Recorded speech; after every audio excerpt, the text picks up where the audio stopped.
क्यों जरूरत पई उस टाइम के नौजवानों ਨੂੰ ਜਿਹੜਾ ਹਥਿਆਰਬੰਦ ਸੰਘਰਸ਼ ਸ਼ੁਰੂ ਕਰਨ ਜਦੋਂ 1977 ਦੇ ਵਿੱਚ 13 ਸਿੰਘਾਂ ਨੂੰ ਸ੍ਰੀ ਅੰਮ੍ਰਿਤਸਰ ਸਾਹਿਬ ਦੇ ਵਿੱਚ ਨਿਰੰਕਾਰੀਆਂ ਵੱਲੋਂ ਨਰਕਧਾਰੀਆਂ ਵੱਲੋਂ ਸ਼ਹੀਦ ਕਰ ਦਿੱਤਾ ਜਾਂਦਾ। ਉਹਨਾਂ ਦਾ ਸੌਦਾ ਲਗਾਇਆ ਗਿਆ, ਪਰ ਪਲੈਨਿੰਗ ਕਿੱਥੇ ਹੁੰਦੀ, ਸ਼ੁਰੂਆਤ ਇਸ ਸੌਦੇ ਦੀ ਕਿੱਥੇ ਹੁੰਦੀ? ਜਿੰਨੇ ਮਤਲਬ ਮੁੱਦੇ ਸੀ ਉਹਨਾਂ ਮਨੋਰਥਾਂ ਨੂੰ ਪੂਰਾ ਕਰਨ ਦਾ ਮੁੱਖ ਸਵਾਲ ਸੀ ਤਾਂ ਉਹ ਸੰਤ ਹਰਚੰਦ ਸਿੰਘ ਹੀ ਸੀ। ਤਾਂ ਫਿਰ ਉਹ ਜਦੋਂ ਸਾਡਾ ਵਿਸ਼ਵਾਸ ਤਿੜਕਦਾ ਤੇ ਉਹਦੇ ਨਾਲ ਸਾਡੇ ਮਨਾਂ ਦੇ ਵਿੱਚ ਇੱਕ ਰੋਸ ਵੀ ਪੈਦਾ ਹੁੰਦਾ। ਸੰਤ ਜਰਨੈਲ ਸਿੰਘ ਜੀ ਖਾਲਸਾ ਭਿੰਡਰਾਂ ਵਾਲਿਆਂ ਨੇ ਕਹਿ ਦਿੱਤਾ ਸੀ ਕਿ ਜਿਹੜਾ ਵੀ ਕੋਈ ਆਗੂ ਅਨੰਦਪੁਰ ਸਾਹਿਬ ਦੇ ਮਤੇ ਤੋਂ ਪਿੱਛੇ ਹਟੇ ਤਾਂ ਉਹਦਾ ਸੌਦਾ ਲਾ ਦਿਓ। ਪਰ ਜਿਵੇਂ ਹੁਣ ਮਹਾਂਪੁਰਸ਼ਾਂ ਦੇ ਸੰਬੰਧ ਵਿੱਚ ਕਿਹਾ ਜਾਂਦਾ ਵੀ ਉਹਨਾਂ ਨੇ ਹਿੰਦੂਆਂ ਨੂੰ ਮਾਰਨ ਨੂੰ ਕਿਹਾ ਸੀ, ਹਾਂਜੀ, ਪਰ ਜਦ ਕਿ ਸੰਤਾਂ ਨੇ ਸਿੱਧੇ ਤੌਰ ਤੇ ਕਿਸੇ ਵੀ ਇੱਕ ਵੀ ਸਿੰਘ ਦੇ ਕੋਲੋਂ ਤੁਹਾਨੂੰ ਸਬੂਤ ਨਹੀਂ ਮਿਲੂ ਕਿਸੇ ਨੂੰ ਕਿਹਾ ਹੋਊ ਵੀ ਉੱਥੇ ਜਾ ਕੇ ਹਿੰਦੂਆਂ ਨੂੰ ਮਾਰ ਦਿਓ। ਕਿਸ ਵੱਲੋਂ ਪਹਿਲਾ ਫਾਇਰ ਕੀਤਾ ਗਿਆ ਤੇ ਕਿਸ ਦਾ ਨਿਸ਼ਾਨੇ ਤੇ ਫਾਇਰ ਉਹਨਾਂ ਦੇ ਬਿਲਕੁਲ ਜਿਹੜਾ ਜਾ ਕੇ ਲੱਗਾ? ਪਹਿਲੀ ਗੋਲੀ ਦਾਸ ਨੇ ਚਲਾਈ ਸੀ। ਅੱਛਾ, ਤੇ ਅਸੀਂ ਇੱਥੋਂ ਮਹਾਰਾਜ ਦੇ ਅੱਗੇ ਅਰਦਾਸ ਕਰਕੇ ਗਏ ਸੀਗੇ। ਅੱਛਾ ਜੀ। ਤੇ ਅਸੀਂ ਇਹ ਸੋਚਿਆ ਸੀ ਵੀ ਅਸੀਂ ਸ਼ਾਮ ਨੂੰ ਜਿਉਂਦੇ ਨਹੀਂ ਰਹਿਣਾ ਹੈਗਾ। ਕਤਲ ਨੂੰ ਜਿਹੜਾ ਸਿਰੇ ਚਾੜ ਦਿੱਤਾ ਜਾਂਦਾ, ਅਸਲ ਵਰਤਾਰਾ ਕੀ ਹੁੰਦਾ ਹੈ, ਕੀ ਰੂਟ ਤੁਹਾਡਾ ਰੱਖਿਆ ਜਾਂਦਾ? ਜਿਵੇਂ ਭਾਈ ਸੁੱਖਾ ਸਿੰਘ ਤੇ ਮਹਿਤਾਬ ਸਿੰਘ ਹੋਰਾਂ ਨੇ ਮੱਸੇ ਦਾ ਸਿਰ ਵੱਢਿਆ ਸੀ, ਤੇ ਉਸ ਇਤਿਹਾਸ ਦੀ ਜੇ ਆਪਾਂ ਕਥਾ ਕਰਨ ਲੱਗ ਜਾਈਏ ਤਾਂ ਹਫ਼ਤਾ ਕਥਾ ਚੱਲੀ ਜਾਊਗੀ। ਪਰ ਉਹਨਾਂ ਨੇ 1 ਸੈਕਿੰਡ ਦੇ ਵਿੱਚ ਸਿਰ ਵੱਢ ਦਿੱਤਾ ਸੀ। ਸਿੰਘਾਂ ਦੇ ਵਿੱਚ ਜਿਹੜਾ ਜੋਸ਼ ਖਰੋਸ਼ ਹੁੰਦਾ ਨਾ, ਤਾਕਤ ਹੁੰਦੀ ਆ, ਉਹ ਜਿਸ ਤਰ੍ਹਾਂ ਆਕਾਸ਼ ਦੀ ਬਿਜਲੀ ਦੇ ਵਿੱਚ ਜਿੰਨੀ ਪਾਵਰ ਹੁੰਦੀ ਆ, ਸਿੰਘ ਦੇ ਵਿੱਚ ਉਨੀ ਪਾਵਰ ਆ ਜਾਂਦੀ ਆ ਆਪਦੇ ਕਰਤੱਵ ਨੂੰ ਕਰਨ ਦੇ ਲਈ।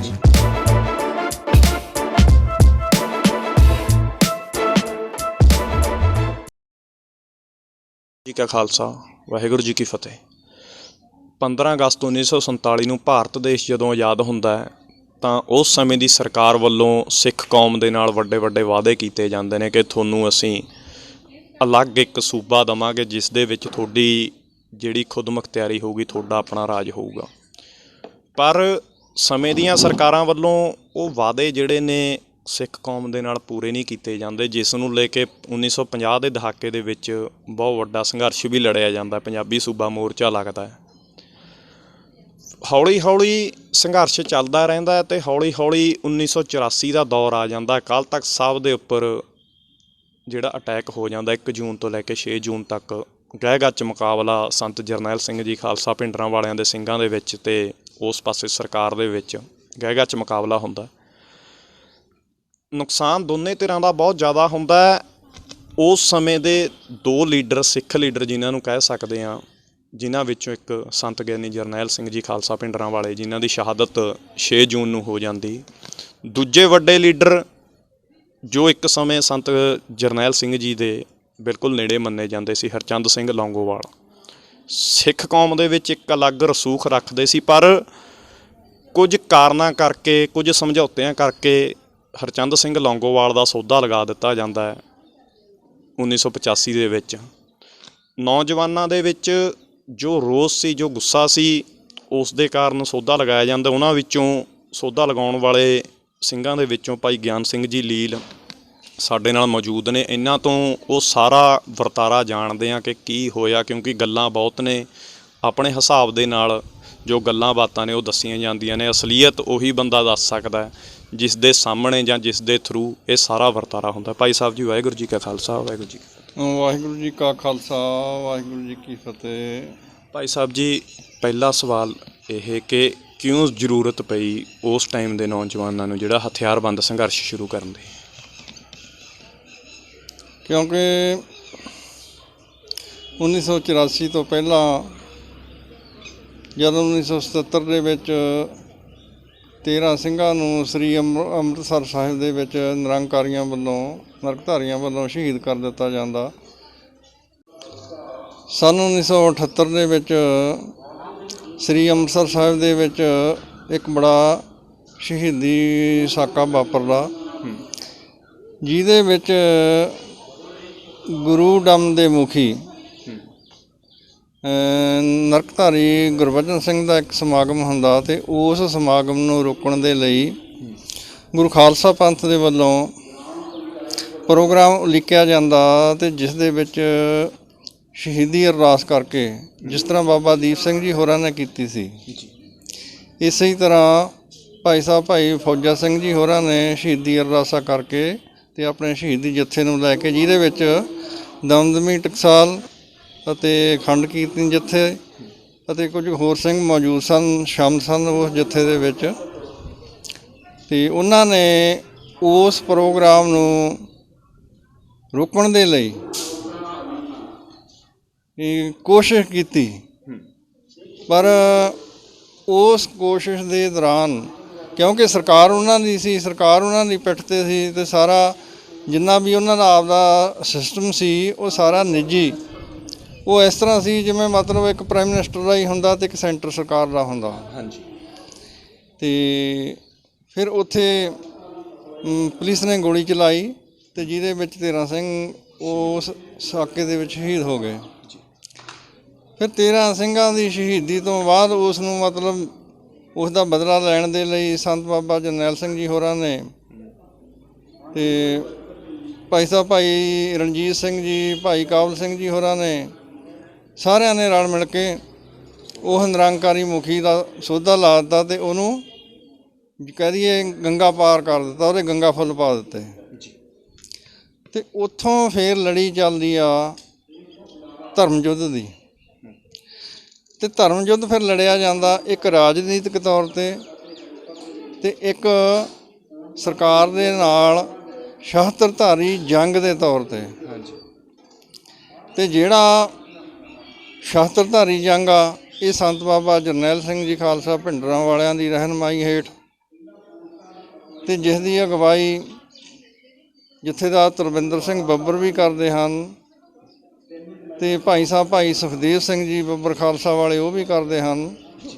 ਅਤੇ ਬੜਾ ਲੰਬਾ ਮਤਲਬ ਸੰਘਰਸ਼ ਚੱਲਦਾ, ਬਹੁਤ ਜ਼ੋਰ ਸ਼ੋਰ ਦੇ ਨਾਲ, ਅਤੇ ਸਾਰੀ ਕੌਮ, ਸਾਰੇ ਨੌਜਵਾਨ ਪੂਰਾ ਸਹਿਯੋਗ ਦਿੰਦੇ ਨੇ ਅਤੇ ਸਿਰ ਲੱਥ ਸ਼ਹੀਦ ਉਸ ਸੰਘਰਸ਼ ਦੇ ਵਿੱਚ ਪੈਦਾ ਹੋਏ।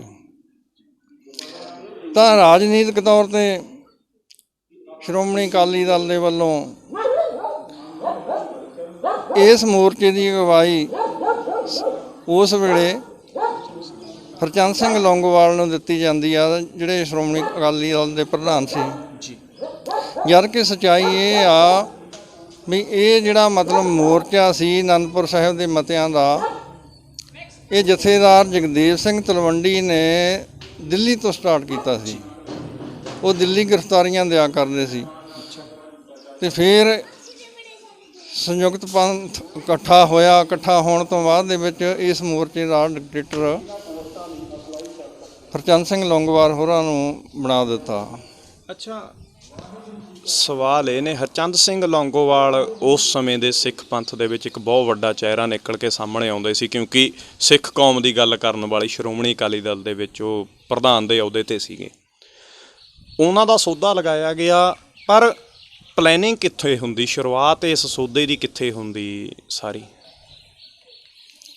ਦੇਖੋ, ਅਸੀਂ ਵੀ ਜਿਸ ਤਰ੍ਹਾਂ ਹੁਣ ਵੀ ਕੁਝ ਲੋਕ ਕਹਿ ਦਿੰਦੇ ਆ, ਮੈਂ ਬਿਲਕੁਲ ਨਿਰਪੱਖ ਗੱਲ ਕਰ ਰਿਹਾ। ਚਾਹੇ ਮੈਂ ਹਰਚੰਦ ਸਿੰਘ ਲੌਂਗੋਵਾਲ ਦੇ ਕਤਲ ਕੇਸ ਦੇ ਵਿੱਚ ਫਾਂਸੀ ਸਜ਼ਾ ਵੀ ਭੁਗਤਿਆ ਆ ਅਤੇ 16.5 ਸਾਲ ਕੈਦ ਵੀ ਕੱਟਿਆ ਆ, ਅਤੇ ਸਭ ਕੁਝ ਜੋ ਹੋਣਾ ਸੀ ਉਹ ਹੋ ਗਿਆ। ਅਤੇ ਮੈਂ ਜੋ ਵੀ ਗੱਲ ਕਰੂੰਗਾ ਮੈਂ ਬਿਲਕੁਲ ਨਿਰਪੱਖ ਕਰੂੰਗਾ ਅਤੇ ਉਹਨੂੰ ਇੱਕ ਤਰਫੀ ਨਹੀਂ ਕਰਦਾ ਜੀ।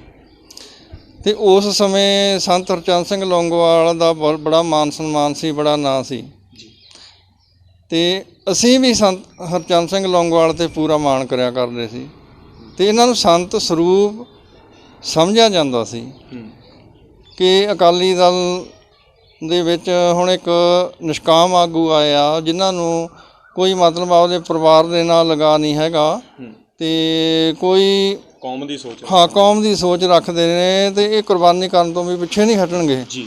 ਵੀ ਇਸ ਤਰ੍ਹਾਂ ਦੀਆਂ ਜੋ ਮੈਂ ਗੱਲ ਕਰ ਰਿਹਾ ਸਾਰੇ ਪੰਥ ਨੂੰ ਹੀ ਉਮੀਦਾਂ ਸੀ ਜੀ, ਪਰ ਹੋਇਆ ਇਸ ਦੇ ਬਿਲਕੁਲ ਉਲਟ।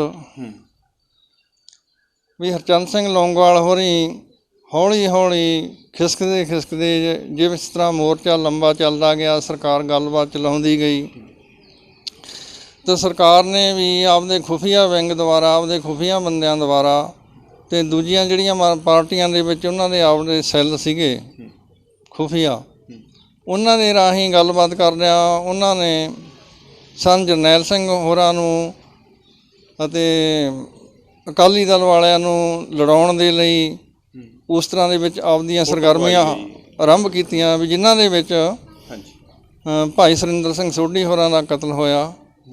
ਤੇ ਮਤਲਬ ਹਰਚੰਦ ਸਿੰਘ ਲੌਂਗੋਵਾਲ ਦੇ ਕਤਲ ਦੀ ਜਿਹੜਾ ਮੁੱਢ ਆ ਉਹ ਭਾਈ ਸੁਰਿੰਦਰ ਸਿੰਘ ਸੋਢੀ ਦੀ ਸ਼ਹਾਦਤ ਦੇ ਵੇਲੇ ਬੰਨਿਆ ਜਾਂਦਾ। ਬਿਲਕੁਲ, ਉਸ ਕਤਲ ਤੋਂ ਬਾਅਦ ਹਰਚੰਦ ਸਿੰਘ ਲੌਂਗੋਵਾਲ ਦੇ ਵਿਰੋਧ ਦੇ ਵਿੱਚ ਨੌਜਵਾਨ ਸੋਚਣ ਦੇ ਲਈ ਮਜਬੂਰ ਹੋ ਗਏ। ਸੋਚਿਆ ਨਹੀਂ ਗਿਆ, ਸੋਚਣ ਲਈ ਮਜਬੂਰ ਹੋ ਗਏ ਕਿ ਜਿਸ ਇਨਸਾਨ ਨੂੰ ਅਸੀਂ ਆਪਦਾ ਪ੍ਰਧਾਨ ਮੰਨਦੇ ਹਾਂ, ਆਪਦਾ ਆਗੂ ਮੰਨਦੇ ਹਾਂ ਅਤੇ ਪੰਥ ਦਾ ਜਥੇਦਾਰ ਮੰਨਦੇ ਹਾਂ, ਅਤੇ ਜਿਹਦੇ 'ਤੇ ਸਾਡੇ ਮੋਰਚੇ ਦੀਆਂ ਇੰਨੀਆਂ ਵੱਡੀਆਂ ਉਮੀਦਾਂ ਨੇ, ਕਿਉਂਕਿ ਚਾਹੇ ਜੰਗੀ ਮੋਰਚੇ, ਜੰਗੀ ਯੁੱਧ ਦਾ ਜਿੰਨਾ ਪ੍ਰਬੰਧ ਸੀ ਉਹ ਸੰਤ ਬਾਬਾ ਜਰਨੈਲ ਸਿੰਘ ਖਾਲਸਾ ਭਿੰਡਰਾਂਵਾਲਿਆਂ ਕੋਲ ਸੀ, ਪਰ ਰਾਜਨੀਤਿਕ ਤੌਰ 'ਤੇ ਤਾਂ ਇਹ ਹਰਚੰਦ ਸਿੰਘ ਲੌਂਗੋਵਾਲ ਹੋਰਾਂ ਦੇ ਕੋਲ ਹੀ ਸੀ। ਜੋ ਵੀ ਸਰਕਾਰ ਨਾਲ ਗੱਲਬਾਤ ਹੁੰਦੀ ਜਾਂ ਜੋ ਵੀ ਸਮਝੌਤਾ ਹੁੰਦਾ ਤਾਂ ਸੰਤਾਂ ਦੀ ਉਹਦੇ ਵਿੱਚ ਸਹਿਮਤੀ ਹੋਣੀ ਸੀ, ਬੱਬਰ ਖਾਲਸਾ ਦੀ ਵੀ ਸਹਿਮਤੀ ਹੋਣੀ ਸੀ, ਜਥੇਦਾਰ ਤਲਵਿੰਦਰ ਸਿੰਘ ਹੋਰਾਂ ਦੀ, ਜਥੇਦਾਰ ਭਾਈ ਸੁਖਦੇਵ ਸਿੰਘ ਹੋਰਾਂ ਦੀ ਸਹਿਮਤੀ ਪੈਣੀ ਸੀ, ਪਰ ਸਮਝੌਤੇ ਨੂੰ ਕਰਨਾ ਤਾਂ ਹਰਚੰਦ ਸਿੰਘ ਲੌਂਗੋਵਾਲ ਨੇ ਸੀ। ਫਿਰ ਇਸ ਲਈ ਜਦੋਂ ਸਾਰੇ ਆਪਦੇ ਰਾਜਨੀਤਿਕ ਜਿੰਨੇ ਮਤਲਬ ਮੁੱਦੇ ਸੀ ਉਹਨਾਂ ਮਨੋਰਥਾਂ ਨੂੰ ਪੂਰਾ ਕਰਨ ਦਾ ਮੁੱਖ ਸਵਾਲ ਸੀ ਤਾਂ ਉਹ ਸੰਤ ਹਰਚੰਦ ਸਿੰਘ ਹੀ ਸੀ। ਅਤੇ ਜਦੋਂ ਉਹਨਾਂ ਦੇ ਪ੍ਰਤੀ ਵਿਸ਼ਵਾਸ ਧੜਕਣਾ ਸ਼ੁਰੂ ਹੋਇਆ ਸੰਤ ਹਰਚੰਦ ਸਿੰਘ ਲੌਂਗੋਵਾਲ ਦੇ, ਤਾਂ ਫਿਰ ਉਹ ਜਦੋਂ ਸਾਡਾ ਵਿਸ਼ਵਾਸ ਧੜਕਦਾ ਅਤੇ ਉਹਦੇ ਨਾਲ ਸਾਡੇ ਮਨਾਂ ਦੇ ਵਿੱਚ ਇੱਕ ਰੋਸ ਵੀ ਪੈਦਾ ਹੁੰਦਾ, ਇੱਕ ਗੁੱਸਾ ਵੀ ਪੈਦਾ ਹੁੰਦਾ। ਹਾਂ, ਵੀ ਉਸ ਦਿਨ ਤੋਂ ਬਾਅਦ ਨੌਜਵਾਨਾਂ ਦੇ ਮਨਾਂ ਦੇ ਵਿੱਚ ਇੱਕ ਸ਼ੱਕ ਪੈਦਾ ਹੋ ਗਈ ਅਤੇ ਉਹ ਸ਼ੱਕੀ ਨਜ਼ਰਾਂ ਦੇ ਨਾਲ ਮਤਲਬ ਉਹਨਾਂ ਨੂੰ ਦੇਖਣ ਲੱਗ ਗਏ, ਅਤੇ ਹੌਲੀ ਹੌਲੀ ਫਿਰ ਉਹਨਾਂ ਦੇ ਹੋਰ ਸਬੂਤ ਮਿਲਦੇ ਗਏ, ਹੋਰ ਬਣਦੇ ਗਏ। ਅਕਾਲੀ ਦਲ ਵੱਲੋਂ ਕੁਝ ਅਜਿਹੀਆਂ ਕਾਰਵਾਈਆਂ ਹੋਈਆਂ, ਚਾਹੇ ਉਹ ਕਿਸ ਤਰ੍ਹਾਂ ਵੀ ਹੋਈਆਂ, ਪਰ ਨੌਜਵਾਨਾਂ ਨੇ ਉਹਨਾਂ ਨੂੰ ਲਿਆ ਵੀ ਇਹ ਪ੍ਰਧਾਨ ਦੀ ਸਹਿਮਤੀ ਤੋਂ ਬਿਨਾਂ ਨਹੀਂ ਹੋ ਰਿਹਾ ਜੋ ਕੁਛ ਵੀ ਇੱਥੇ ਹੋ ਰਿਹਾ। ਅਗਵਾਈ ਉਸ ਜਮਾਤ ਦੀ ਹਰਚੰਦ ਸਿੰਘ ਲੌਂਗੋਵਾਲ ਕਰ ਰਹੇ ਸੀ, ਜਿਹੜੇ ਸਮਝੌਤੇ ਮਤਲਬ ਹੋ ਰਿਹਾ ਸੀ ਜੋ ਵਰਤਾਰਾ। ਬਿਲਕੁਲ ਬਿਲਕੁਲ, ਸੰਤ ਹਰਚੰਦ ਸਿੰਘ ਲੌਂਗੋਵਾਲ ਸਾਰੇ ਅਕਾਲੀ ਦਲ ਦੀ ਅਗਵਾਈ ਕਰ ਰਹੇ ਸੀ, ਅਤੇ ਅਕਾਲੀ ਦਲ ਦੇ ਵੱਖੋ ਵੱਖ ਲੀਡਰ ਹੀ ਸੰਤ ਬਾਬਾ ਜਰਨੈਲ ਸਿੰਘ ਉਹਨਾਂ ਦਾ ਵਿਰੋਧ ਵੀ ਕਰਦੇ ਸੀ। ਅਤੇ ਜਿਸ ਤਰ੍ਹਾਂ ਉਸ ਸਮੇਂ ਦੇ ਵਿੱਚ ਵੀ ਖਾਲਸਾ ਕੌਂਸਲ ਹੁੰਦੀ ਸੀ, ਅਤੇ ਜਿਨ੍ਹਾਂ ਨੂੰ ਡਾਕਟਰ ਜਗਜੀਤ ਸਿੰਘ ਚੌਹਾਨ ਨੇ ਬਣਾਇਆ ਸੀ, ਅਤੇ ਉਹਦੇ ਵਿੱਚ ਇਹ ਜਿਹੜੇ ਹੁਣ ਦੇ ਨਵੇਂ ਨੇ ਖਹਿਰਾ, ਇਹਨਾਂ ਦੇ ਬਾਪ ਸੁਖਜਿੰਦਰ ਸਿੰਘ ਵੀ ਹੁੰਦੇ ਸੀਗੇ ਖਾਲਿਸਤਾਨ ਕੌਂਸਲ ਦੇ ਵਿੱਚ। ਜਿੰਨਾ ਖਾਲਿਸਤਾਨ ਦਾ ਪ੍ਰਚਾਰ ਇਹ ਖਹਿਰਾ ਹੋਰਾਂ ਦੇ ਪਿਤਾ ਨੇ ਕੀਤਾ, ਹੋਰ ਕਿਸੇ ਨੇ ਕੀਤਾ ਹੀ ਨਹੀਂ। ਬਾਅਦ ਦੇ ਵਿੱਚ ਉਹ ਵੀ ਦੂਸਰਿਆਂ ਨੂੰ ਮੋਰਚੇ 'ਤੇ ਲਾ ਕੇ ਆਪ ਖਾਲਿਸਤਾਨ ਦੇ ਮੁੱਦੇ ਤੋਂ ਭੱਜ ਗਿਆ ਸੀ। ਅੱਛਾ, ਸੁਖਪਾਲ ਸਿੰਘ ਖਹਿਰਾ ਜੋ ਅੱਜ ਕੱਲ੍ਹ ਕਾਂਗਰਸ ਦੇ ਵਿੱਚ ਨੇ, ਭਲੱਥ ਤੋਂ MLA, ਉਹਨਾਂ ਦੇ ਫਾਦਰ ਸਾਹਿਬ ਦੀ ਗੱਲ ਕਰ? ਬਿਲਕੁਲ ਬਿਲਕੁਲ, ਉਹਨਾਂ ਦੀ ਗੱਲ ਕਰ ਰਹੇ। ਸੁਖਪਾਲ ਸਿੰਘ ਖਹਿਰਾ ਦੇ ਪਿਤਾ ਜੀ ਤੁਸੀਂ ਨੇ ਉੱਧਰ ਦੱਸਿਆ, ਹੋਰ ਵੀ ਕਾਫੀ ਆਗੂ ਸੀ, ਪਰ ਹਰਚੰਦ ਸਿੰਘ ਲੌਂਗੋਵਾਲ ਨੂੰ ਸੋਧਾ ਲਾਉਣ ਦੀ ਜਿਹੜੀ ਪਲੈਨਿੰਗ ਕਿਸ ਦੀ ਅਗਵਾਈ ਦੇ ਵਿੱਚ ਹੁੰਦੀ, ਮੇਨ ਅਗਵਾਈ ਕੌਣ ਕਰਦਾ? ਇਹ ਵੀ ਕਿਹਾ ਜਾਂਦਾ ਕਿ ਸੰਤ ਜਰਨੈਲ ਸਿੰਘ ਜੀ ਖਾਲਸਾ ਭਿੰਡਰਾਂਵਾਲਿਆਂ ਨੇ ਕਹਿ ਦਿੱਤਾ ਸੀ ਕਿ ਜਿਹੜਾ ਵੀ ਕੋਈ ਆਗੂ ਅਨੰਦਪੁਰ ਸਾਹਿਬ ਦੇ ਮਤੇ ਤੋਂ ਪਿੱਛੇ ਹਟੇ ਤਾਂ ਉਹਦਾ ਸੋਧਾ ਲਾ ਦਿਓ। ਨਹੀਂ, ਮਹਾਂਪੁਰਖਾਂ ਨੇ ਸੋਧਾ ਲਾਉਣ ਬਾਰੇ ਤਾਂ ਨਹੀਂ ਕਿਹਾ। ਕਿਤੇ ਕਈ ਮਹਾਂਪੁਰਖਾਂ ਦੇ ਬਚਨ ਅਜਿਹੇ ਨੇ ਵੀ ਉਹ ਸੰਕੇਤਕ ਤੌਰ 'ਤੇ ਹੁੰਦੇ ਸੀ, ਅਤੇ ਪਰ ਜਿਵੇਂ ਹੁਣ ਮਹਾਂਪੁਰਸ਼ਾਂ ਦੇ ਸੰਬੰਧ ਵਿੱਚ ਕਿਹਾ ਜਾਂਦਾ ਵੀ ਉਹਨਾਂ ਨੇ ਹਿੰਦੂਆਂ ਨੂੰ ਮਾਰਨ ਨੂੰ ਕਿਹਾ ਸੀ, ਪਰ ਜਦ ਕਿ ਸੰਤਾਂ ਨੇ ਸਿੱਧੇ ਤੌਰ 'ਤੇ ਕਿਸੇ ਵੀ ਇੱਕ ਵੀ ਸਿੰਘ ਦੇ ਕੋਲੋਂ ਤੁਹਾਨੂੰ ਸਬੂਤ ਨਹੀਂ ਮਿਲੂ ਕਿਸੇ ਨੂੰ ਕਿਹਾ ਹੋਊ ਵੀ ਉੱਥੇ ਜਾ ਕੇ ਹਿੰਦੂਆਂ ਨੂੰ ਮਾਰ ਦਿਓ। ਹਿੰਦੂ ਵਿਰੋਧੀ ਵਾਰ-ਵਾਰ ਕਿਹਾ ਜਾਂਦਾ। ਬਿਲਕੁਲ ਬਿਲਕੁਲ, ਵੀ ਇਸੇ ਤਰ੍ਹਾਂ ਕਈ ਗੱਲਾਂ ਸੰਤਾਂ ਮਹਾਂਪੁਰਖਾਂ ਦੇ ਨਾਂ 'ਤੇ ਚੱਲਦੀਆਂ ਨੇ, ਅਤੇ ਉਹਨਾਂ ਨੇ ਅੱਗੇ ਨੂੰ ਸਮਝ ਕੇ ਚੱਲਣ ਦੇ ਲਈ ਜ਼ਰੂਰ ਤਕੀਦਾਂ ਥਾਂ 'ਤੇ ਕੀਤੀਆਂ ਨੇ, ਅਤੇ ਪਰ ਇਸ ਤਰ੍ਹਾਂ ਨਹੀਂ। ਪਰ ਇਹਦੇ ਵੀ ਕੁਛ ਕਾਰਨ ਬਣ ਗਏ ਤੇ ਹੁਣ ਅਸੀਂ ਕਿਹੜਾ ਸੰਤ ਹਰਚੰਦ ਸਿੰਘ ਲੌਂਗੋਵਾਲ ਦੇ ਦੋਖੀ ਸੀ, ਅਸੀਂ ਵੀ ਅਕਾਲੀ ਦਲ ਦੇ ਵਿੱਚੋਂ ਹੀ ਸੀ ਤੇ ਅਸੀਂ ਵੀ ਮਾਣ ਸਨਮਾਨ ਕਰਨ ਵਾਲੇ ਸੀਗੇ। ਹੁਣ ਜਦੋਂ ਸਾਡੇ ਘਰ ਦਾ ਹੀ ਪਰਿਵਾਰਕ ਮੈਂਬਰ ਕੁਝ ਅਜਿਹੇ ਅਸਮਾਜਿਕ ਕੰਮ ਕਰਨੇ ਸ਼ੁਰੂ ਕਰ ਦੇਵੇ ਜਾਂ ਗੈਰ ਮਨੁੱਖੀ ਕੰਮ ਕਰਨੇ ਸ਼ੁਰੂ ਕਰ ਦੇਵੇ ਜਾਂ ਗੈਰ ਧਰਮੀ ਕੰਮ ਕਰਨੇ ਸ਼ੁਰੂ ਕਰ ਦੇਵੇ ਤਾਂ ਸਾਨੂੰ ਉਹਨੂੰ ਵੀ ਫਿਰ ਇੱਕ ਪਾਸੇ ਕਰਨਾ ਪੈਂਦਾ। ਜੇਕਰ ਉਹ ਫਿਰ ਵੀ ਪਾਸੇ ਹੋ ਕੇ ਉਹ ਅੱਗੇ ਫਿਰ ਉਹ ਹੱਦ ਨੂੰ ਟੱਪਦਾ ਤਾਂ ਫਿਰ ਘਰ ਦੇ ਮੈਂਬਰਾਂ ਦੇ ਵੀ ਕਤਲ ਹੋ ਜਾਂਦੇ ਨੇ। ਮਤਲਬ ਸਹੀ ਮੰਨਦੇ ਹੋ ਤੁਸੀਂ ਜੋ ਵਰਤਾਰਾ ਹੋਇਆ? ਬਿਲਕੁਲ ਬਿਲਕੁਲ, ਵੀ ਉਹ ਇੱਕ ਖਾਲਸਾ ਪੰਥ ਦੀ ਮਜਬੂਰੀ ਸੀ ਤੇ ਨਾ ਕਿ ਕੋਈ ਸ਼ੌਕ ਸੀ ਤੇ ਨਾ ਕੋਈ ਮਤਲਬ ਜਿਵੇਂ ਕਹਿ ਦਈਏ ਕੋਈ ਖੁਸ਼ੀ ਹਾਸਲ ਕਰਨ ਦੇ ਲਈ ਜਾਂ ਕੋਈ ਪ੍ਰਸਿੱਧੀ ਜਾਂ ਨਾਮ ਬਣਾਉਣ ਦੇ ਲਈ ਅਜਿਹਾ ਕੁਝ ਹੋਇਆ। ਅਜਿਹਾ ਕੁਝ ਨਹੀਂ ਹੋਇਆ। ਅੱਛਾ ਭਾਈ ਸਾਹਿਬ ਜੀ, ਜਦੋਂ ਹਰਚੰਦ ਸਿੰਘ ਲੌਂਗੋਵਾਲ ਦਾ ਤੁਹਾਡੇ ਵੱਲੋਂ ਪਿੱਛਾ ਕੀਤਾ ਜਾਂਦਾ ਹੈ ਜਾਂ ਉਸ ਜਗ੍ਹਾ 'ਤੇ ਤੁਸੀਂ ਪਹੁੰਚਦੇ ਹੋ ਜਿੱਥੇ ਉਹਨਾਂ ਦਾ ਸਮਾਗਮ ਚੱਲ ਰਿਹਾ, ਉੱਥੇ ਅਸਲ ਵਰਤਾਰਾ ਕੀ ਹੁੰਦਾ? ਕਿਉਂਕਿ ਫਿਰ ਉਹੀ ਗੱਲ ਆ ਜਾਂਦੀ ਕਿ ਗੱਲਾਂ ਬਹੁਤ ਹੁੰਦੀਆਂ ਨੇ। ਕੋਈ ਕਹਿੰਦਾ ਕਿ ਉੱਥੇ ਗਹਿ ਗੱਚ ਮੁਕਾਬਲਾ ਜਿਹੜਾ ਤੁਹਾਡੇ ਤੇ ਉਹਨਾਂ ਦੀ ਸਿਕਿਉਰਿਟੀ ਦੇ ਵਿੱਚ ਹੁੰਦਾ, ਕੋਈ ਕਹਿੰਦਾ ਕਿ ਕੁਝ ਮਿੰਟਾਂ ਦੇ ਵਿੱਚ ਹੀ ਸਾਰਾ ਜਿਹੜਾ ਇਹ ਕਤਲ ਨੂੰ ਜਿਹੜਾ ਸਿਰੇ ਚਾੜ ਦਿੱਤਾ ਜਾਂਦਾ। ਅਸਲ ਵਰਤਾਰਾ ਕੀ ਹੁੰਦਾ ਹੈ? ਕੀ ਰੂਟ ਤੁਹਾਡਾ ਰੱਖਿਆ ਜਾਂਦਾ? ਅਸਲ ਗੱਲ ਇਹ ਆ ਵੀ ਜਿੱਥੇ ਸਿੰਘ ਕਾਰਵਾਈ ਕਰਦੇ ਹੁੰਦੇ ਆ, ਜਿਵੇਂ ਭਾਈ ਸੁੱਖਾ ਸਿੰਘ ਤੇ ਮਹਿਤਾਬ ਸਿੰਘ ਹੋਰਾਂ ਨੇ ਮੱਸੇ ਦਾ ਸਿਰ ਵੱਢਿਆ ਸੀ ਤੇ ਉਸ ਇਤਿਹਾਸ ਦੀ ਜੇ ਆਪਾਂ ਕਥਾ ਕਰਨ ਲੱਗ ਜਾਈਏ ਤਾਂ ਹਫ਼ਤਾ ਕਥਾ ਚੱਲੀ ਜਾਊਗੀ। ਪਰ ਉਹਨਾਂ ਨੇ 1 ਸੈਕਿੰਡ ਦੇ ਵਿੱਚ ਸਿਰ ਵੱਢ ਦਿੱਤਾ ਸੀ। ਸਿੰਘਾਂ ਦੇ ਵਿੱਚ ਜਿਹੜਾ ਜੋਸ਼ ਖਰੋਸ਼ ਹੁੰਦਾ ਨਾ, ਤਾਕਤ ਹੁੰਦੀ ਆ, ਉਹ ਜਿਸ ਤਰ੍ਹਾਂ ਆਕਾਸ਼ ਦੀ ਬਿਜਲੀ ਦੇ ਵਿੱਚ ਜਿੰਨੀ ਪਾਵਰ ਹੁੰਦੀ ਆ, ਸਿੰਘ ਦੇ ਵਿੱਚ ਉਨੀ ਪਾਵਰ ਆ ਜਾਂਦੀ ਆ ਆਪਦੇ ਕਰਤੱਵ ਨੂੰ ਕਰਨ ਦੇ ਲਈ। ਸੋ ਇਸ ਤਰ੍ਹਾਂ ਹੀ ਜਿਹੜਾ ਮਤਲਬ ਇਹ ਲੌਂਗੋਵਾਲ ਕੇਸ ਸੀ, ਤੁਸੀਂ ਇਹਨੂੰ ਵੱਧ ਤੋਂ ਵੱਧ 5 ਸੈਕਿੰਡ ਕਹਿ ਸਕਦੇ ਹੋ, 6 ਸੈਕਿੰਡ ਕਹਿ ਸਕਦੇ ਹੋ, ਇਸ ਤੋਂ ਉੱਪਰ ਨਹੀਂ। ਪਰ ਖੁਦ ਉਹਨਾਂ ਦੇ ਲੌਂਗੋਵਾਲ ਦੇ ਸਮਰਥਕ ਲੀਡਰਾਂ ਨੇ, ਜਿਨ੍ਹਾਂ ਵਿੱਚ ਕੁੰਦਨ ਸਿੰਘ ਪਤੰਗ ਸੀ, ਤੇ ਉਹ ਸਮਾਗਮ ਤੋਂ ਚਲੇ ਗਏ ਤੇ ਉਹ ਬਾਹਰ ਜਾ ਕੇ ਵੀ ਦੁਨੀਆ ਨੂੰ ਕਹੀ ਜਾਂਦੇ ਸੀ ਵੀ 1.5 ਘੰਟਾ ਹੋ ਗਿਆ ਹਲੇ ਵੀ ਉੱਥੇ ਮੁਕਾਬਲਾ ਚੱਲ ਰਿਹਾ। ਪਰ ਸਿੰਘਾਂ ਦੀ ਕਾਰਵਾਈ ਸਕਿੰਟਾਂ 'ਚ ਹੋਇਆ ਕਰਦੀ ਆ, ਘੰਟਿਆਂ 'ਚ ਨਹੀਂ ਹੁੰਦੀ ਹੈਗੀ। ਅੱਛਾ, ਪਹਿਲੀ ਗੋਲੀ ਕਿਸ ਵੱਲੋਂ ਚਲਾਈ ਗਈ? ਕੋਈ ਕਹਿੰਦਾ ਕਿ ਗਿਆਨ ਸਿੰਘ ਲੀਲ ਵੱਲੋਂ ਚਲਾਈ ਗਈ, ਕੋਈ ਕਹਿੰਦਾ ਕਿ ਇਹਨਾਂ ਦੇ ਸਾਥੀਆਂ ਵੱਲੋਂ ਚਲਾਈ ਗਈ। ਕਿਸ ਵੱਲੋਂ ਪਹਿਲਾਂ ਫਾਇਰ ਕੀਤਾ ਗਿਆ ਤੇ ਕਿਸ ਦਾ ਨਿਸ਼ਾਨੇ ਤੇ ਫਾਇਰ ਉਹਨਾਂ ਦੇ ਬਿਲਕੁਲ ਜਿਹੜਾ ਜਾ ਕੇ ਲੱਗਿਆ? ਉਸ ਸਮੇਂ ਦਾਸ ਦੇ ਨਾਲ ਜਿਹੜਾ ਸਿੰਘ ਸ਼ਹੀਦ ਹੋ ਗਏ, ਭਾਈ ਹਰਵਿੰਦਰ ਸਿੰਘ ਬਿੱਲਾ, ਉਹ ਮੇਰੇ ਨਗਰ ਦੇ ਹੀ ਆ, ਮੇਰੇ ਮਤਲਬ ਭਰਾ ਨੇ। ਅੱਛਾ ਜੀ।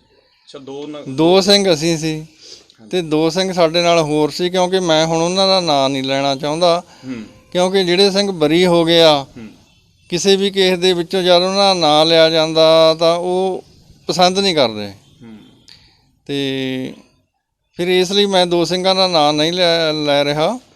ਤੇ ਅਸੀਂ ਮਤਲਬ 2 ਹੀ ਸਿੰਘ ਉੱਥੇ ਗੋਲੀ ਚਲਾਉਣ ਵਾਲੇ ਸੀ। ਉਹ 2 ਸਿੰਘ ਸਾਡਾ ਖੁਫੀਆ CID ਵਾਲੇ ਸਾਡੇ ਖੁਫੀਆ ਡਿਪਾਰਟਮੈਂਟ ਦੇ ਸੀਗੇ। ਖਬਰ ਹਰਚੰਦ ਸਿੰਘ ਲੌਂਗੋਵਾਲ ਦੇ ਰੂਟ ਦੀ ਤੁਹਾਡੇ ਤੱਕ ਉਹ 2 ਸਿੰਘਾਂ ਜਿਨ੍ਹਾਂ ਤੁਸੀਂ ਨਾਮ ਨਹੀਂ ਲੈ ਰਹੇ ਉਹਨਾਂ ਨੇ ਪਹੁੰਚਾਈ? ਬਿਲਕੁਲ, ਸਾਰਾ ਪ੍ਰਬੰਧ ਉਹ ਕਰ ਰਹੇ ਸੀਗੇ ਤੇ ਉਹਨਾਂ ਨੇ ਕੀਤਾ ਤੇ ਉਹ ਸਾਡੇ ਮੋਢਿਆਂ ਦੇ ਮਤਲਬ ਨਾਲ ਰਹੇ ਨੇ। ਸਾਤੋਂ ਸਾਰੇ ਹੀ 5-7 ਫੁੱਟ ਦੇ ਫਾਸਲੇ ਤੇ ਸੀਗੇ। ਅੱਛਾ। ਤੇ ਪਹਿਲੀ ਗੋਲੀ ਦਾਸ ਨੇ ਚਲਾਈ ਸੀ। ਅੱਛਾ ਜੀ। ਤੇ ਅਸੀਂ ਇੱਥੋਂ ਮਹਾਰਾਜ ਦੇ ਅੱਗੇ ਅਰਦਾਸ ਕਰਕੇ ਗਏ ਸੀਗੇ। ਅੱਛਾ ਜੀ। ਤੇ ਅਸੀਂ ਇਹ ਸੋਚਿਆ ਸੀ ਵੀ ਅਸੀਂ ਸ਼ਾਮ ਨੂੰ ਜਿਉਂਦੇ ਨਹੀਂ ਰਹਿਣਾ ਹੈਗਾ। ਮਤਲਬ ਸ਼ਹੀਦੀ ਦਾ ਪਾ ਕੇ ਤੁਸੀਂ ਗਏ ਸੀਗੇ ਸ਼ਹਾਦਤ ਲੈਣ? ਹਾਂ ਬਿਲਕੁਲ।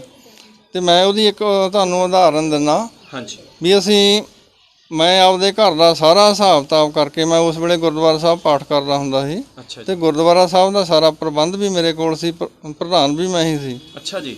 ਤੇ ਮੈਂ ਘਰ ਲੈਟਰ ਲਿਖਿਆ, ਲੈਟਰ ਦੇ ਉੱਤੇ ਸਾਰਾ ਘਰ ਦਾ ਹਿਸਾਬ ਤੇ ਸਾਰਾ ਗੁਰਦੁਆਰਾ ਸਾਹਿਬ ਦਾ ਹਿਸਾਬ, ਉੱਪਰ ਮੈਂ ਚਾਬੀਆਂ ਰੱਖ ਦਿੱਤੀਆਂ। ਨਾਲ ਮੈਂ ਇਹ ਲਿਖ ਦਿੱਤਾ, ਮੈਂ ਕਿਹਾ ਹੋ ਸਕਦਾ ਸ਼ਾਮ ਨੂੰ ਮੈਂ ਜਿਉਂਦਾ ਹੋਵਾਂ ਨਾ ਹੋਵਾਂ। ਤੁਹਾਡੇ ਇਸ ਮਿਸ਼ਨ ਬਾਰੇ ਪਰਿਵਾਰ ਨੂੰ ਜਾਂ ਹੋਰ ਨੌਲੇਜ ਸੀ ਕਿਸੇ ਨੂੰ? ਕਿਸੇ ਨੂੰ ਨਹੀਂ ਸੀ। ਇਹੋ ਜਿਹੀਆਂ ਗੱਲਾਂ ਕਿਸੇ ਦੇ ਨਾਲ ਸਾਂਝੀਆਂ ਨਹੀਂ ਕੀਤੀਆਂ ਜਾਂਦੀਆਂ। ਜਿੱਥੇ ਸਾਂਝੀਆਂ ਹੁੰਦੀਆਂ ਨੇ ਉੱਥੇ ਕੁਛ ਹੁੰਦਾ ਹੀ ਨਹੀਂ ਹੁੰਦਾ। ਤੇ ਉਸ ਤੋਂ ਬਾਅਦ ਦੇ ਵਿੱਚ ਫਿਰ ਜਿਹੜੇ ਮੇਰੇ ਨਾਲ ਸਿੰਘ ਸ਼ਹੀਦ ਹੋਏ ਨੇ, ਜਦੋਂ ਅਸੀਂ ਜਾਣ ਲੱਗੇ ਤਾਂ ਮੈਂ ਆਪਦੇ ਵੱਲੋਂ ਲੈਟਰ ਰੱਖ ਦਿੱਤਾ, ਸਾਫ਼ ਲਿਖ ਦਿੱਤਾ ਵੀ ਸ਼ਾਮ ਨੂੰ ਹੋ ਸਕਦਾ ਮੈਂ ਜਿਉਂਦਾ ਹੋਵਾਂ ਨਾ ਹੋਵਾਂ। ਤੇ ਮੇਰੇ ਜਿਹੜੇ ਨਾਲ ਸਿੰਘ ਨੇ, ਉਹ ਜਦੋਂ ਅਸੀਂ ਸ਼ਾਮ ਨੂੰ ਮੁੜਦੇ ਆ, ਪਿੰਡ ਦਾ ਬਾਰਿਸ਼ ਹੋਈ ਸੀ ਤੇ ਮੋੜ ਤੇ ਪਾਣੀ ਖੜਾ ਸੀ। ਅੱਛਾ। ਤਾਂ ਉਹ ਸਿੰਘ ਨੇ ਉਹ ਗੰਦੇ ਪਾਣੀ ਦੀ ਇੱਕ ਚੂੜੀ ਭਰੀ ਤੇ ਪਾਣੀ ਪੀਤਾ। ਅੱਛਾ। ਤਾਂ ਉਹਦੇ ਮੂੰਹੋਂ ਉਸ ਵੇਲੇ ਇਹ ਬਚਨ ਨਿਕਲੇ ਕਹਿੰਦਾ ਵੀ ਮੁੜ ਕੇ ਪਤਾ ਨਹੀਂ ਪਿੰਡ ਦਾ ਪਾਣੀ ਨਸੀਬ ਹੋਣਾ ਜਾਂ ਨਹੀਂ ਹੋਣਾ, ਵੀ ਆਖਰ ਵਾਰ ਦਾ ਪਾਣੀ ਪੀ ਲਈਏ, ਮਤਲਬ ਜਾਂਦੀ ਵਾਰ ਦਾ। ਸੋ ਅਸੀਂ ਕਿਤੇ ਇਹ ਸੋਚ ਕੇ ਨਹੀਂ ਗਏ ਸੀਗੇ ਵੀ ਅਸੀਂ ਜਿਉਂਦੇ ਰਹਾਂਗੇ, ਅਸੀਂ ਤਾਂ ਇਹ ਸੋਚ ਕੇ ਗਏ ਸੀ ਵੀ ਉਹਨੂੰ ਹਰ ਹਾਲ ਦੇ ਵਿੱਚ ਮਾਰ ਕੇ ਹੀ ਮੁੜਨਾ। ਤੇ ਭਾਈ ਸਾਹਿਬ ਜੀ, ਤੁਸੀਂ ਦੱਸਿਆ ਕਿ ਕੁਝ ਸਕਿੰਟਾਂ ਦੇ ਵਿੱਚ ਜਿਹੜੀ ਸਾਰਾ ਇਹ ਘਟਨਾਕ੍ਰਮ ਵਾਪਰ ਗਿਆ, ਉਸ ਤੋਂ ਬਾਅਦ ਤੁਹਾਡੀ ਗ੍ਰਿਫਤਾਰੀ ਜਿਹੜੀ ਆ ਮੌਕੇ ਤੇ ਹੋ ਜਾਂਦੀ ਜਾਂ ਉੱਥੋਂ ਤੁਸੀਂ ਨਿਕਲਣ ਦੇ ਵਿੱਚ ਜਿਹੜਾ ਕਾਮਯਾਬ ਹੋ ਜਾਂਦਾ? ਨਹੀਂ, ਮੈਂ ਉੱਥੋਂ ਨਿਕਲ ਗਿਆ ਸੀਗਾ। ਅੱਛਾ। ਨਿਕਲਣ ਤੋਂ ਬਾਅਦ ਦੇ ਵਿੱਚ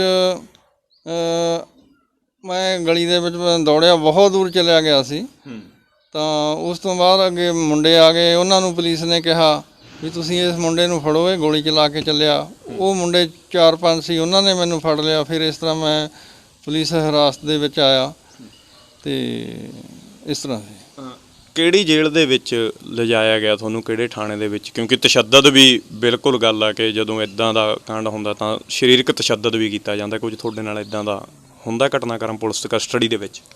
ਹੁਣ ਅਸੀਂ ਉਹਨਾਂ ਦੇ ਕੋਈ ਜਵਾਈ ਤਾਂ ਹੈ ਨਹੀਂ ਸੀਗੇ ਵੀ ਉਹ ਸਾਡਾ ਮਾਣ ਸਨਮਾਨ ਕਰਦੇ। ਅਤੇ ਜਦੋਂ ਅਜਿਹੀ ਘਟਨਾ ਹੁੰਦੀ ਆ, ਅਸੀਂ ਆਪਦੇ ਦੁਸ਼ਮਣ ਨੂੰ ਮਾਰਦੇ ਹਾਂ, ਤਾਂ ਉੱਥੇ ਚਾਹੇ ਦੁਸ਼ਮਣ ਦੇ ਪਰਿਵਾਰਕ ਮੈਂਬਰ ਹੋਣ, ਚਾਹੇ ਉਹਦੇ ਸਾਥੀ ਹੋਣ, ਮੁਕਾਬਲਾ ਤਾਂ ਕਰਦੇ ਆ, ਚਾਹੇ ਥੋੜ੍ਹਾ ਕਰਨ ਚਾਹੇ ਬਹੁਤਾ ਕਰਨ। ਪਰ ਹਰਚੰਦ ਸਿੰਘ ਲੌਂਗੋਵਾਲ ਤਾਂ ਸੀ ਹੀ ਸਰਕਾਰ ਦਾ ਸਕਾ ਪੁੱਤ, ਅਤੇ ਉਹਨਾਂ ਨੂੰ ਤਾਂ ਇਸ ਗੱਲ ਦਾ ਬਹੁਤ ਦੁੱਖ ਸੀਗਾ। ਉਹਨਾਂ ਨੂੰ ਇੱਕ ਇਹ ਸੀ ਵੀ ਉਹ ਐਡੀ ਉਮਰ ਦਾ ਬੰਦਾ ਅਤੇ ਐਡਾ ਵੱਡਾ ਲੀਡਰ, ਅਤੇ ਇਹ ਕੱਲ੍ਹ ਦੇ ਜਵਾਕ ਨੇ।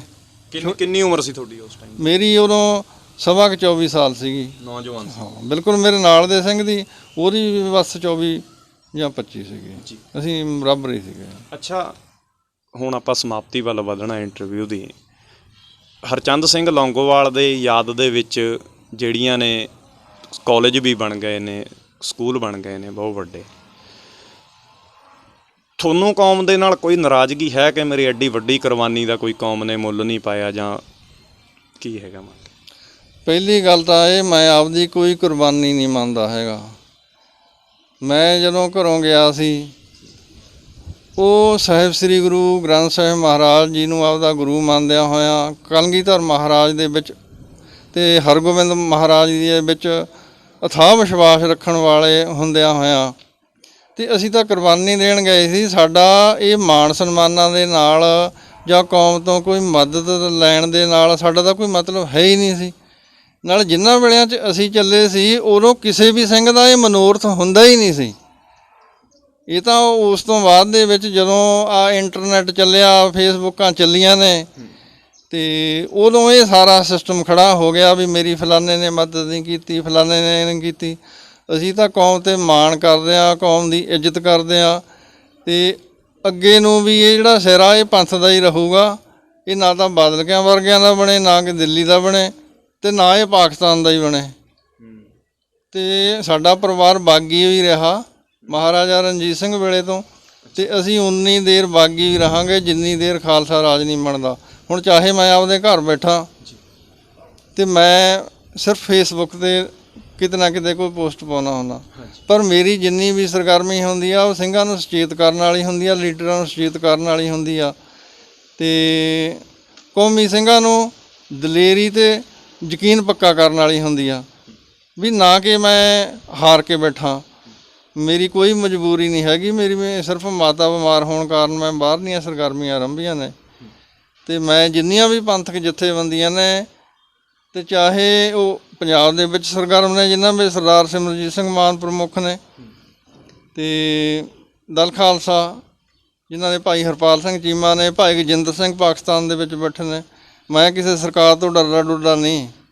ਮੈਂ ਤਾਂ ਬੱਬਰ ਖਾਲਸਾ ਦੇ ਜਥੇਦਾਰ ਵਧਾਵਾ ਸਿੰਘ ਹੋਰਾਂ ਦਾ, ਉਹਨਾਂ ਦਾ ਵੀ ਪੂਰਾ ਮਾਣ ਸਨਮਾਨ ਕਰਦਾ, ਅਤੇ ਆਪਣੇ ਜਥੇਦਾਰ ਭਾਈ ਮਹਿਲ ਸਿੰਘ, ਜਥੇਦਾਰ ਭਾਈ ਪਰਮਜੀਤ ਸਿੰਘ ਪੰਜਵੜ, ਸਾਡੇ ਉਹ ਜਰਨੈਲ ਨੇ, ਅਸੀਂ ਉਹਨਾਂ 'ਤੇ ਮਾਣ ਕਰਦੇ। ਅੱਜ ਵੀ ਮੰਨਦੇ ਹੋ? ਬਿਲਕੁਲ ਬਿਲਕੁਲ, ਸਾਡੇ ਜਰਨੈਲ ਨੇ, ਅਤੇ ਜੇ ਉਹ ਸਾਤੋਂ ਕੋਈ ਵੀ ਹੈਲਪ ਮੰਗਣ, ਪੂਰੀ ਹੈਲਪ ਦਿਆਂਗੇ। ਆਖਰੀ ਸਵਾਲ, ਭਾਈ ਗਿਆਨ ਸਿੰਘ ਲੀਲ ਐਡੀ ਵੱਡੀ ਕੁਰਬਾਨੀ ਕਰ ਜਾਂਦੇ ਨੇ, ਕੌਮ ਨੂੰ ਐਡਾ ਵੱਡਾ ਦੇਣਾ ਦੇ ਜਾਂਦੇ ਨੇ, ਉਹਨਾਂ ਦੇ ਕੌਮੀ ਪਰਵਾਨੇ ਜੋ ਉਹਨਾਂ ਦਾ ਸਤਿਕਾਰ ਕਰਦੇ ਨੇ, ਮਾਣ ਕਰਦੇ ਨੇ, ਉਹਨਾਂ ਦੇ ਨਾਮ 1-2 ਸ਼ਬਦਾਂ ਦਾ ਛੋਟਾ ਜਿਹਾ ਸੁਨੇਹਾ। ਦੇਖੋ ਵੀ ਚਾਹੇ England, America, France, Germany, UK, Australia, New Zealand, Thailand, ਜਿੱਥੇ ਜਿੱਥੇ ਵੀ ਕੌਮੀ ਸਰਗਰਮ ਸਿੰਘ ਬੈਠੇ ਆ ਜਾਂ ਸੰਘਰਸ਼ ਦੇ ਨਾਲ ਸੰਬੰਧਿਤ ਨਹੀਂ ਰਹੇ, ਖਾਲਸਾ ਰਾਜ ਦੇ ਚਹੇਤੇ ਨੇ, ਉਹ ਜਿੰਨਾ ਵੀ ਆਪਣਾ ਯੋਗਦਾਨ ਪਾਉਂਦੇ ਆ, ਚਾਹੇ ਉਹ ਸ਼੍ਰੋਮਣੀ ਅਕਾਲੀ ਦਲ ਅੰਮ੍ਰਿਤਸਰ ਦੇ ਰਾਹੀਂ ਪਾਉਂਦੇ ਆ, ਤੇ ਚਾਹੇ ਉਹ ਦਲ ਖਾਲਸਾ ਦੇ ਰਾਹੀਂ ਪਾਉਂਦੇ ਆ, ਚਾਹੇ ਉਹ ਦਮਦੀ ਟਕਸਾਲ ਦੁਆਰਾ ਪਾਉਂਦੇ ਆ, ਚਾਹੇ ਖੰਡ ਕੀਤੀ ਜਥੇ ਦੁਆਰਾ ਪਾਉਂਦੇ ਆ, ਤੇ ਚਾਹੇ ਉਹ ਹੋਰ ਜਿੰਨੀਆਂ ਨਵੀਆਂ ਨੌਜਵਾਨਾਂ ਦੀਆਂ ਜਥੇਬੰਦੀਆਂ ਬਣੀਆਂ, ਉਹ ਇਹਨਾਂ ਨਾਲ ਸੰਬੰਧਿਤ ਨੇ ਪਾਉਂਦੇ ਆ। ਤੇ ਮੈਂ ਉਹਨਾਂ ਦੇ ਚਰਨਾਂ ਦੇ ਵਿੱਚ ਸੀਸ ਰੱਖ ਕੇ ਉਹਨਾਂ ਨੂੰ ਫਤਿਹ ਵੀ ਬੁਲਾਉਣਾ ਤੇ ਉਹਨਾਂ ਦਾ ਸਨਮਾਨ ਕਰਨਾ, ਕਿਉਂਕਿ ਉਹ ਆਪਦੀ ਦਸਾਂ ਨੌਹਾਂ ਦੀ ਕਿਰਤ ਕਮਾਈ ਦੇ ਵਿੱਚੋਂ ਦਸਵੰਧ ਕੱਢਦੇ ਆ, ਤੇ ਉਹ ਗੁਰੂ ਮਹਾਰਾਜ ਦੇ ਦਸਵੰਧ ਕੱਢਣ ਵਾਲੇ ਸੰਦੇਸ਼ 'ਤੇ ਚੱਲਦੇ ਨੇ, ਤੇ ਜਿਹਦੇ ਕਾਰਨ ਫਿਰ ਇੱਥੇ ਕੌਮ ਦੇ ਵਿੱਚ ਜਿੰਨੇ ਵੀ ਕੰਮ ਕਰਨ ਵਾਲੇ ਲੋਕ ਨੇ, ਉਹਨਾਂ ਦੇ ਹੌਸਲੇ ਉਹਨਾਂ ਦੀ ਬਦੌਲਤ ਬੁਲੰਦ ਨੇ। ਬਹੁਤ ਬਹੁਤ ਸ਼ੁਕਰੀਆ ਭਾਈ ਸਾਹਿਬ, ਸਾਡੇ ਨਾਲ ਸਾਰਾ ਵਰਤਾਰਾ ਜਿਹੜਾ ਸਾਂਝਾ ਕਰਨ ਦੇ। ਵਾਹਿਗੁਰੂ ਜੀ ਕਾ ਖਾਲਸਾ, ਵਾਹਿਗੁਰੂ ਜੀ ਕੀ ਫਤਿਹ ਜੀ। ਦਰਸ਼ਕੋ, ਇਹ ਸਨ ਹਰਚੰਦ ਸਿੰਘ ਲੌਂਗੋਵਾਲ ਨੂੰ ਸੋਧਾ ਲਾਉਣ ਵਾਲੇ ਸਿੰਘਾਂ ਵਿੱਚੋਂ ਇੱਕ ਭਾਈ ਗਿਆਨ ਸਿੰਘ ਜੀ ਲੀਲ, ਜਿਨ੍ਹਾਂ ਨੇ ਲੰਬਾ ਸਮਾਂ ਉਸ ਘਟਨਾਕ੍ਰਮ ਤੋਂ ਬਾਅਦ ਜਿਹੜੀ ਜੇਲ੍ਹ ਵੀ ਕੱਟੀ, ਫਾਂਸੀ ਦੀ ਸਜ਼ਾ ਵੀ ਇਹਨਾਂ ਨੂੰ ਹੋ ਗਈ, ਜੋ ਬਾਅਦ ਦੇ ਵਿੱਚ ਉਮਰ ਕੈਦ ਦੇ ਵਿੱਚ ਤਬਦੀਲ ਹੋਈ। ਭਾਈ ਸਾਹਿਬ ਅੱਜ ਵੀ ਪੂਰੀ ਚੜ੍ਹਦੀ ਕਲਾ ਦੇ ਵਿੱਚ ਨੇ, ਆਪਣੇ ਪਰਿਵਾਰ ਦੇ ਵਿੱਚ ਆਪਣੀ ਜਿਹੜੀ ਜ਼ਿੰਦਗੀ ਆ ਜਿਉ ਰਹੇ ਨੇ। ਇਹਨਾਂ ਦਾ ਕਹਿਣਾ ਹੈ ਕਿ ਸਾਨੂੰ ਆਪਣੇ ਕੀਤੇ 'ਤੇ ਕੋਈ ਪਛਤਾਵਾ ਨਹੀਂ, ਕੌਮ ਨੂੰ ਹੁਣ ਵੀ ਜਿੱਥੇ ਵੀ ਗਿਆਨ ਸਿੰਘ ਲੀਲ ਦੀ ਲੋੜ ਪਏਗੀ ਉਹ ਉੱਥੇ ਹਾਜ਼ਰ ਹੋਣਗੇ। ਉਮੀਦ ਕਰਦੇ ਹਾਂ ਤੁਹਾਨੂੰ ਸਾਡੀ ਭਾਈ ਸਾਹਿਬ ਦੇ ਨਾਲ ਇਹ ਕਵਰੇਜ ਪਸੰਦ ਆਈ ਹੋਊਗੀ। ਅਗਲੀ ਅਪਡੇਟ ਦੇ ਲਈ ਪ੍ਰਾਈਡ ਪੰਜਾਬ TV ਦੇਖਦੇ ਰਹੋ। ਮੈਨੂੰ ਦਿਓ ਆਗਿਆ, ਧੰਨਵਾਦ। ਤਾਜ਼ਾ ਖਬਰਾਂ ਤੇ ਨਵੀਆਂ ਜਾਣਕਾਰੀ ਭਰਪੂਰ ਵੀਡੀਓਜ਼ ਵੇਖਣ ਲਈ ਸਬਸਕ੍ਰਾਈਬ ਕਰੋ ਸਾਡਾ YouTube channel pride Punjab TV ਤੇ ਸਾਡਾ Facebook page pride Punjab TV ਨੂੰ ਫੋਲੋ ਜ਼ਰੂਰ ਕਰੋ ਤੇ ਨਾਲ ਹੀ ਨਾਲ ਇਸ ਨੂੰ ਲਾਈਕ ਵੀ ਕਰ ਲਵੋ।